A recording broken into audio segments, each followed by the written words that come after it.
good to be with all the leaders who are here. I want to thank the International President, Rashida S. Liberty. I thank you for your friendship and your leadership and for the warm welcome this evening. Thank you so very much. And to the International Board of Directors, to the Council of Presidents of the National Pan-Hellenic Council, and to Congresswoman Robin Kelly, it is my great honor to be with everyone this evening. And please have a seat. I thought everyone was standing. If you have a seat, please have a seat. Thank you all. And to all the members of Sigma Gamma Rho Sorority Incorporated.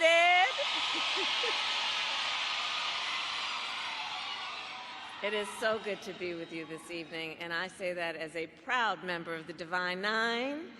And when I look out at everyone here, I see family.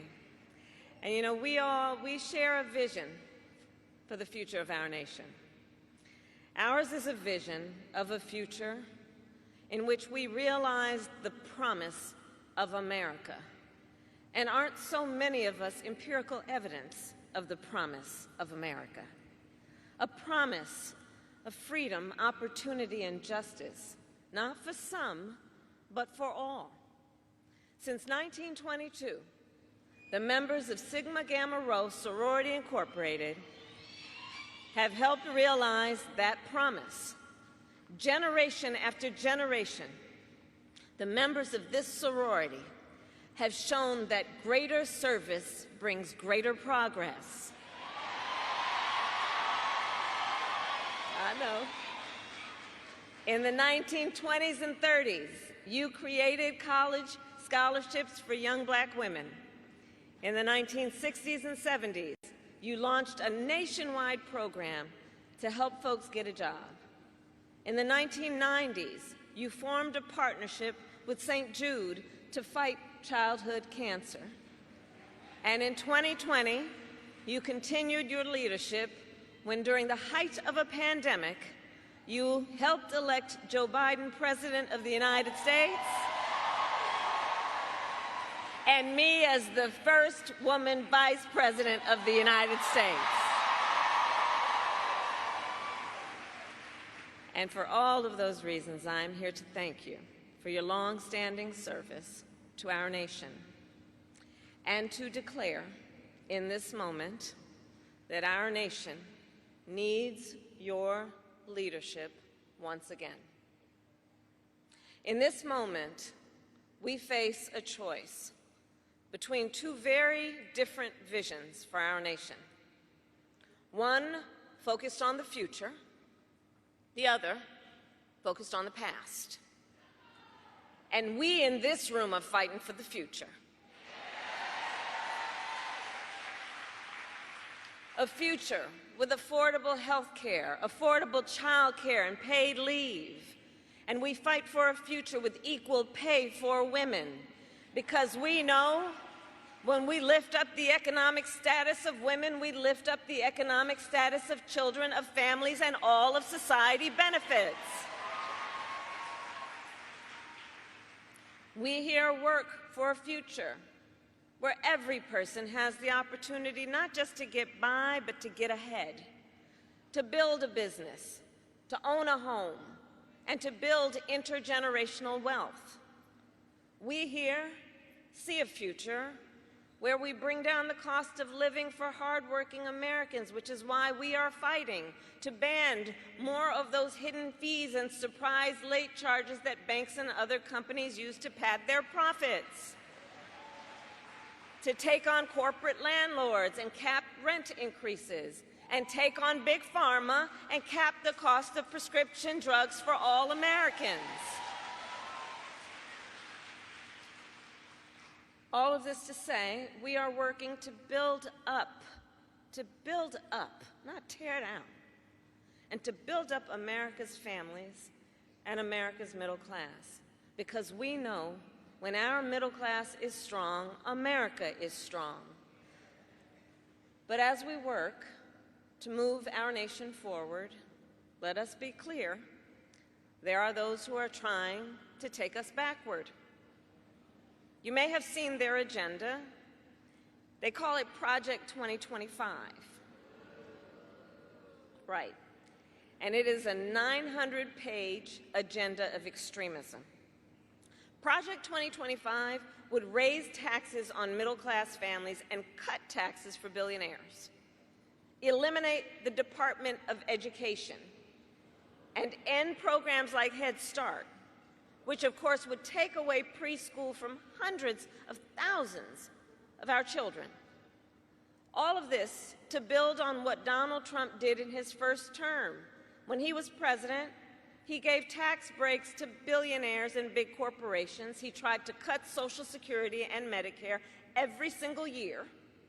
And he and his allies have tried more than 60 times to end the Affordable Care Act and to take us back to a time when insurance companies had the power to deny people with pre-existing conditions. Remember what that was? Denying children with asthma, breast cancer survivors, grandparents with diabetes. And you know, America has tried these failed policies before, and we are not going back. We are not going back. We all here remember what those 4 years were like. And today, we were given yet another reminder. This afternoon,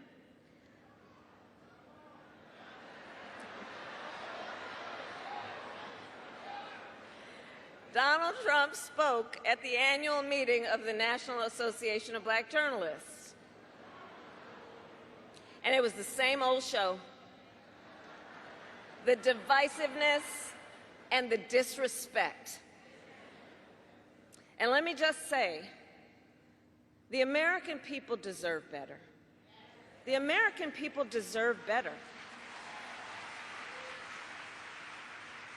The American people deserve a leader who tells the truth, a leader who does not respond with hostility and anger when confronted with the facts.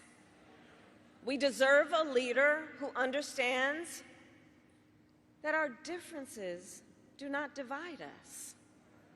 They are an essential source of our strength. So I say to Sigma Gamma Rho Sorority Incorporated, ours is a fight for the future, and it is a fight for freedom.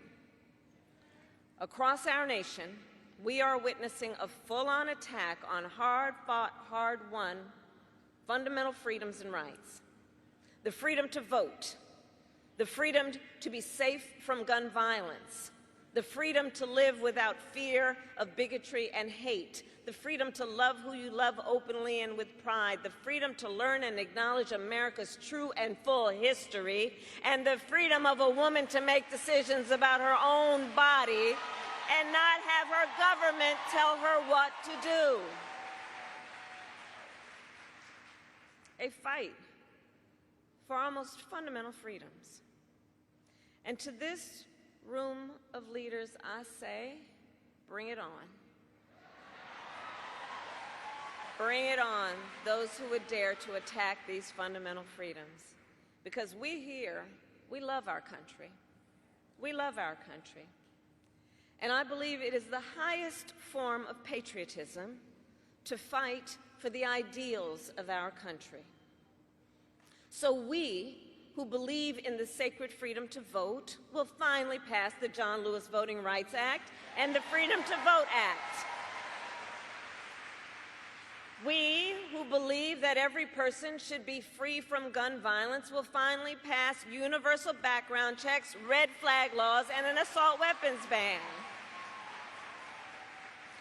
And we, who believe in reproductive freedom, will fight for a woman's right to choose, because we know one does not have to abandon their faith or deeply held beliefs to agree the government should not be telling her what to do. Because we know faith and freedom can coexist. And understand, when he was president, Donald Trump handpicked 3 members of the United States Supreme Court, the court of Thurgood and RBG, because he intended for them to overturn the protections of Roe v. Wade. And as he intended, they did. And now, in the South, where the majority of black women live, every state except for Virginia has an abortion ban. Many with no exception even for rape and incest. And now he intends to pass a nationwide abortion ban, to ban access to fundamental health care in every state. But I will not let that happen. I promise you, when I am President of the United States, and when Congress passes a law to restore reproductive freedoms, I will sign it into law.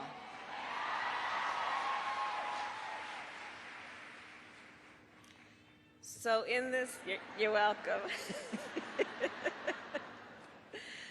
So in this moment, our fundamental freedoms are on the ballot, and so is our democracy. This month, and it really bears, just with all that's been happening, to for a moment pause and think about it. This month, the Supreme Court basically just told the former president, who has been convicted of fraud, that going forward, he will be immune for activity we know he is prepared to engage in if he gets back into the White House. Recall, Donald Trump has openly vowed, if reelected, to be a dictator on day one, that he will weaponize the Department of Justice against his political enemies, that he will round up peaceful protesters and throw them out of our country, and even, quote, terminate the United States Constitution. So in conclusion, I say to the incredible members of Sigma Gamma Rho Sorority Incorporated, there is so much at stake in this moment. Election day is in 97 days. And in this moment, once again, our nation is counting on you to energize, to organize, and to mobilize, to register folks to vote and get them to the polls, because when we organize, mountains move. When we mobilize, nations change. And when we vote, we make history. So let us continue to fight with faith, with optimism, and with hope. And when we fight, we win. God bless you, and God bless the United States of America. Thank you. Thank you.